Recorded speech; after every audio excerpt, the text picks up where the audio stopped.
Сәлем достар, бұл құпия каналы, сіздермен бірге Альфия. Достар, қазір супер техникамен бөлісемін сіздермен. Бұл техниканың аты алыс жолға шыққанда.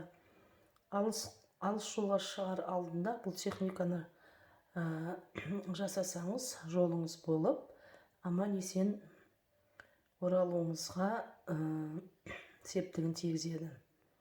Ешқандай кедергілерге немесе мошенниктерге тап қылмай, благополучно үйіңізге келуге ықпал жасайды. Негізі защитный техника ғой бұл.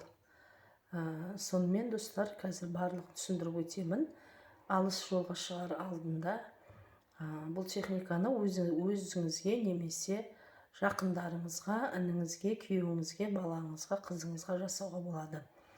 Алыс жолға шығар алдында 1 сағат бұрын сіздерге мынандай су керек.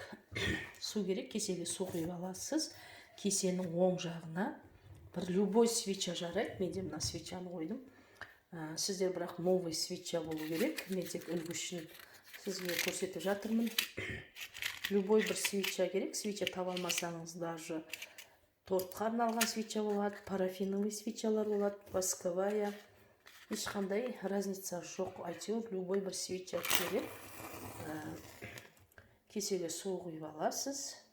Су құйып алғаннан кейін осындай оң жағына свеча қоясыздар. Любой свечаны жаққаннан кейін дұғаны 40 рет оқисыз.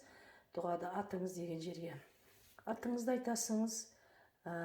Егерде сіз басқа біреуге жасауға тырыссаңыз, онда басқа адамның атын айтасыз. Осылай 40 рет оқып болдыңыз. Оқып болғаннан кейін мынаны қолыңызбенен свечаны сөндіресіз. Свечаны сөндіресіз де мына суды квартирадан шығып, есіктен шығып, ары қарай суды шашып жібересіз. Шашқаннан кейін жаңағы жолға шыққан адам сол судың үстінен жүру керек. Болды. Мына свечаны алып қоясыз. Бір жерге тығып алып қоясыз.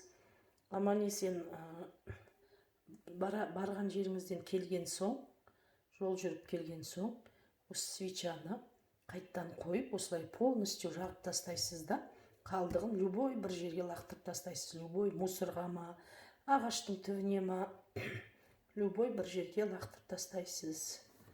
Болды достар, сәттілік.